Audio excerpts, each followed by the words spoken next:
الحمد لله نحمده ونستعينه ونؤمن به ونتوكل عليه ونعوذ بالله من شرور أنفسنا ومن سيئات أعمالنا من يهده الله فلا مضل له ومن يضلل فلا هادي له ونشهد أن لا إله إلا الله وحده لا شريك له ونشهد أن سيدنا ومولانا محمدا عبده ورسوله أما بعد فأعوذ بالله من الشيطان الرجيم بسم الله الرحمن الرحيم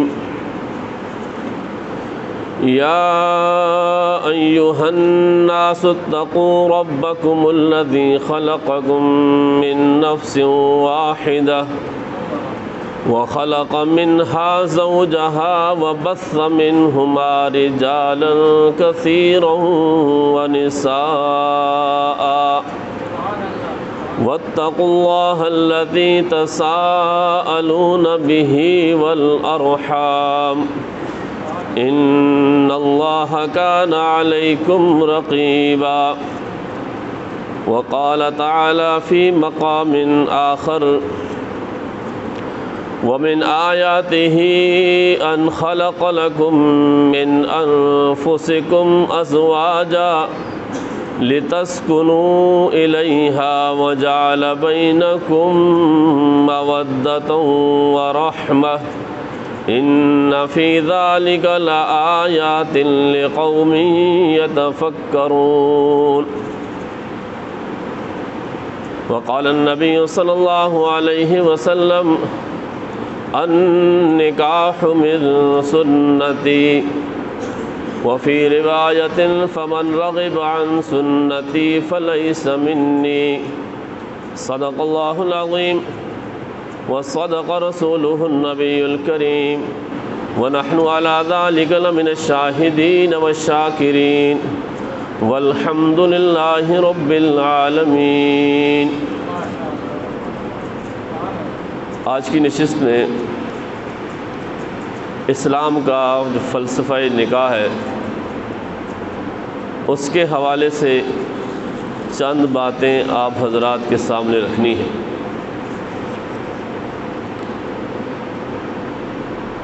اللہ جل شانہ نے اس کائنات کو حضرت آدم اور حضرت حوا علیہم السلام سے آغاز کیا، اور آج پوری دنیا میں آدم اور حوا کی نسل سے یہ کائنات اربوں انسانوں تک پہنچ چکی ہے۔ تمام انسانوں کا باپ بھی ایک ہے اور ماں بھی ایک ہے۔ اگر اللہ نہ چاہتے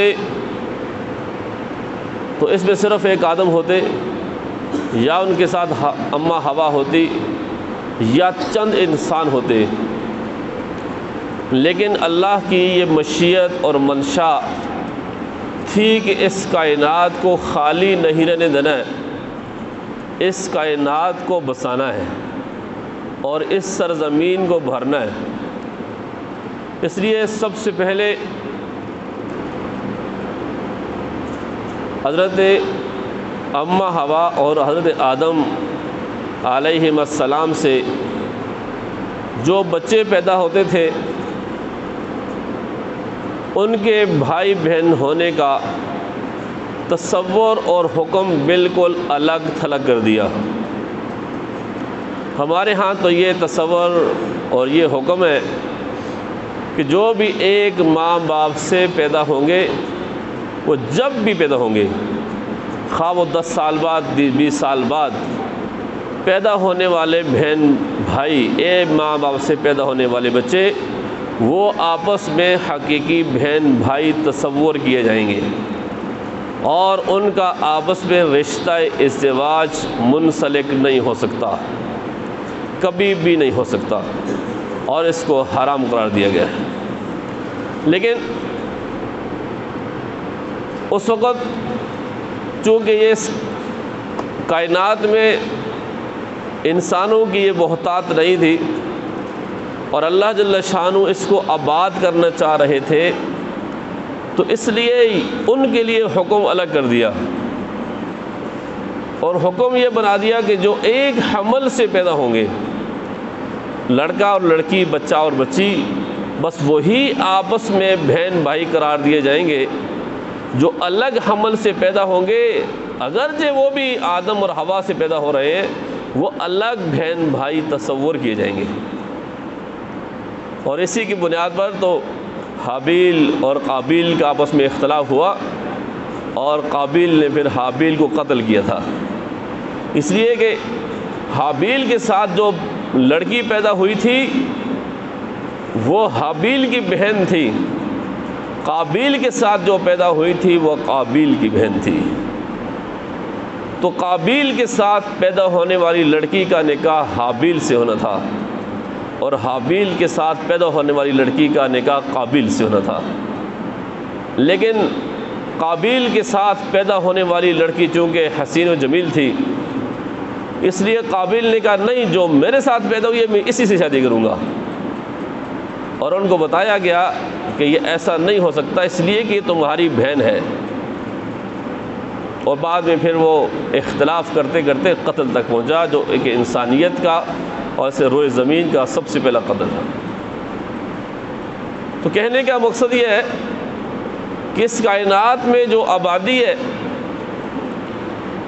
اس کائنات میں جو ہمیں اس وقت ایک رونق نظر آ رہی ہے، یہ اللہ جل شانہ کی مرضی اور منشا سے ہے۔ اللہ یہ چاہتے تھے، اس لیے اللہ نے انسانوں نہیں بلکہ تمام حیوانوں کے اندر بھی جوڑے جوڑے بنائے، نر اور مادہ کو جوڑا بنایا ہے، اور اس کا ایک خاص طریقہ کار وضع کیا ہے تاکہ نسل انسانی کی بقا ہو۔ جتنے بھی نسلیں ہیں تو تاکہ ان کے آگے مزید نسلیں چلے اور یہ انسان بڑھتے رہیں، کم نہ ہوں۔ اگر ایسا نہ ہوتا تو پھر آج یہ صورتحال نہ ہوتی۔ اس لیے احادیث میں آتا ہے کہ اللہ کے رسول صلی اللہ علیہ وسلم نے فرمایا کہ 4 چیزیں تمام انبیاء کی سنت ہیں، ان میں سے ایک چیز فرمایا کہ یہ نکاح بھی ہے۔ تو نکاح کا بندھن اور اس کا ایک طریقہ کار قائم فرمایا، اور اس کی وجہ سے اللہ جل شانہ نے اس نسل انسانی کی حفاظت فرمائی ہے۔ اب جن جن لوگوں نے، مذاہب نے اس نکاح کی سنت سے راہ فرار اختیار کی ہے یا اس کو اپنے دین کے اندر ترقی کے خلاف قرار دیا، تو وہ بعد میں اپنی اس بات پر قائم نہ رہ سکے۔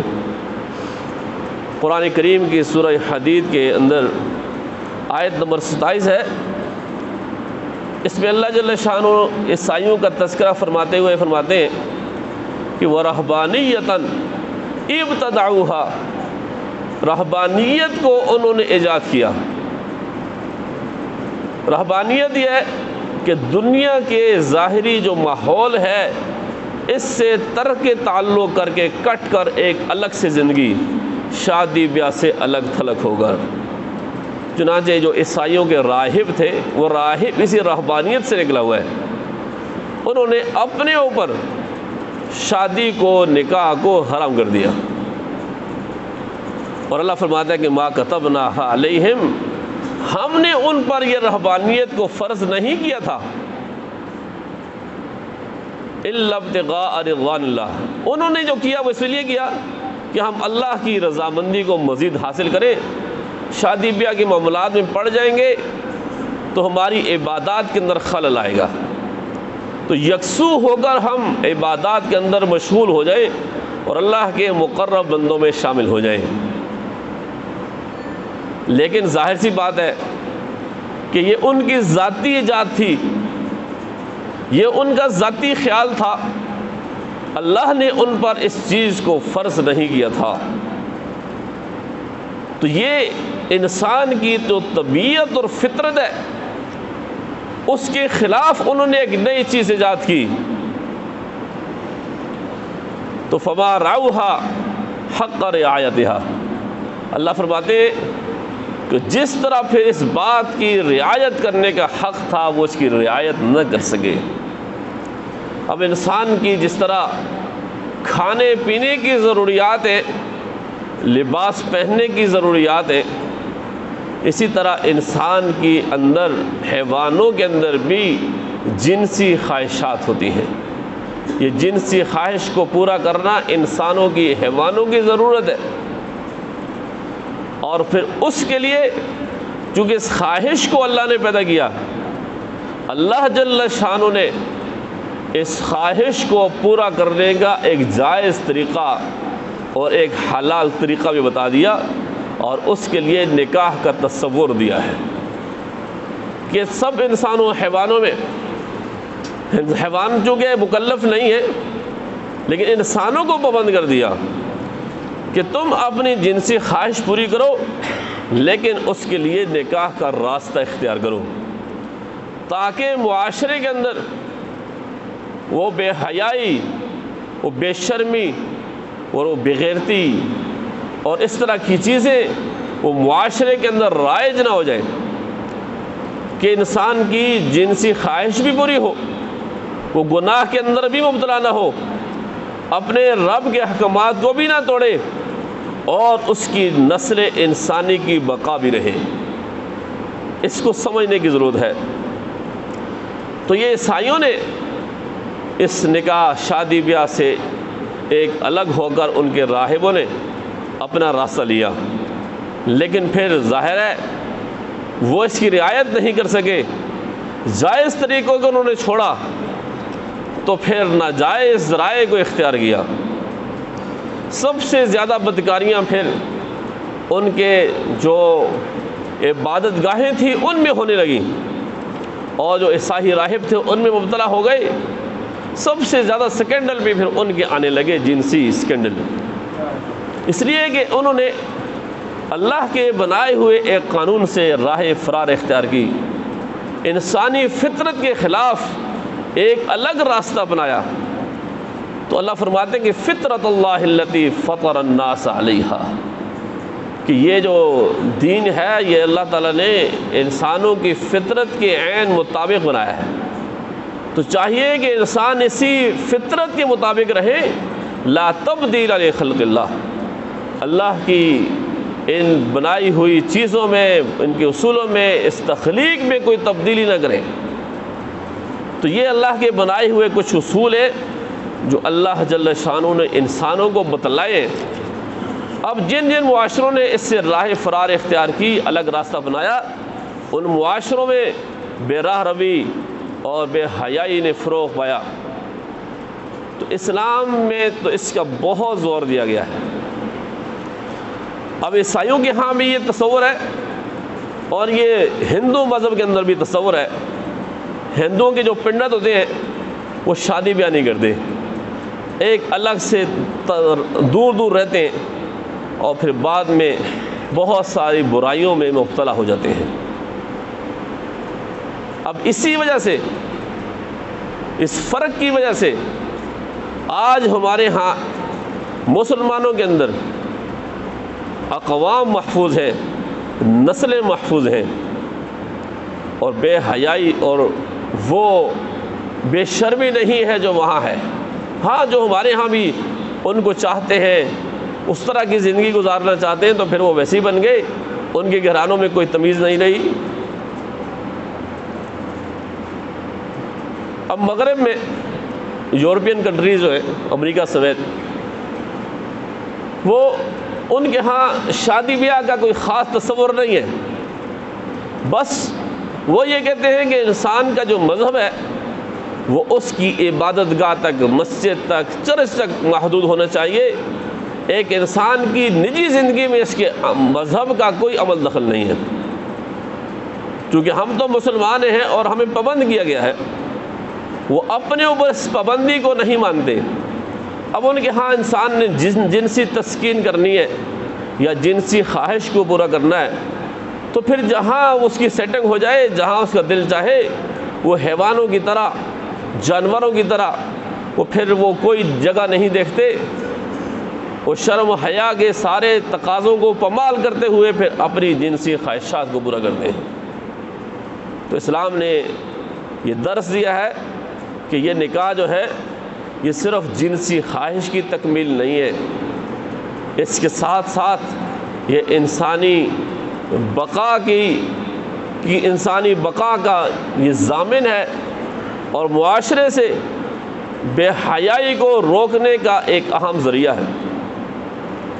اور اللہ کے رسول صلی اللہ علیہ وسلم نے جو بات فرمائی وہ یہ فرمائی کہ النکاح من سنتی، فرمایا نکاح یہ میری سنت ہے، فمن رغب عن سنتی فلیس منی، جو میری سنت سے اعراض کرے گا، فرمایا کہ وہ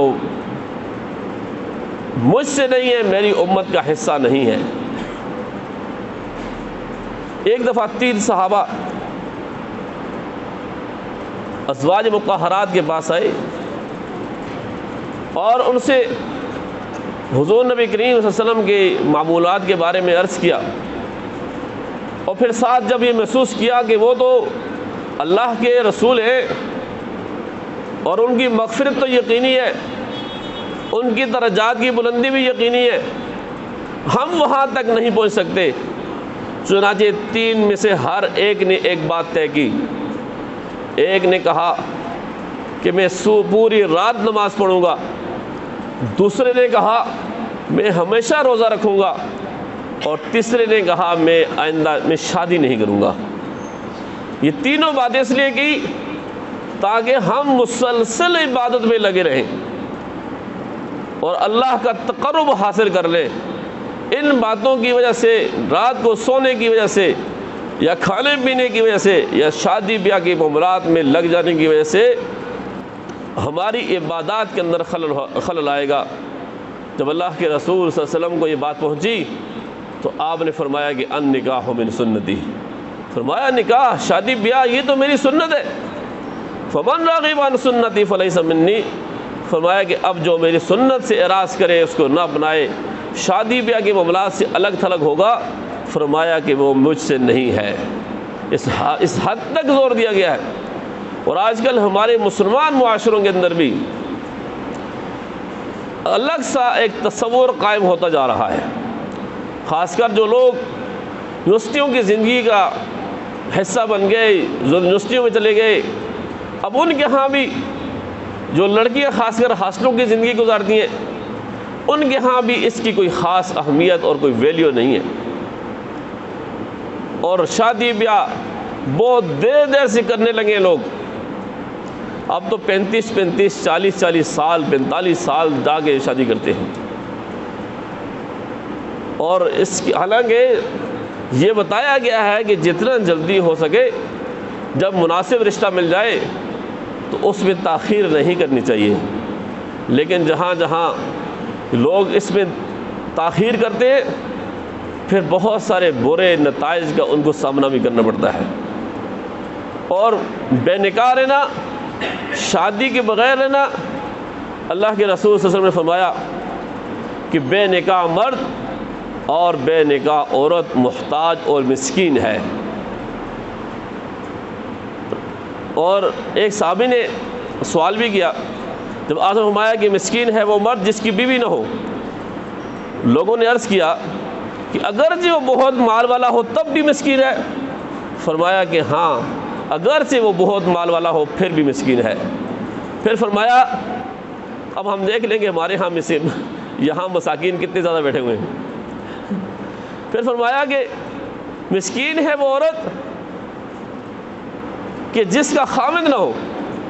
لوگوں نے عرض کیا اگرچہ وہ بہت مالدار ہو تب بھی وہ مسکین ہے؟ فرمایا کہ ہاں اگرچہ وہ بہت مال والی ہو پھر بھی مسکین ہے۔ یہ باتیں فرما کر ہمیں اس نکاح کی اہمیت سے آگاہ فرمایا ہے۔ تو اب عجیب سی ایک صورتحال ہے، اور آج کا یہ موضوع رکھنے کی وجہ بھی یہی ہے کہ 2 دن سے میڈیا پہ ایک موضوع بہت گرم ہے۔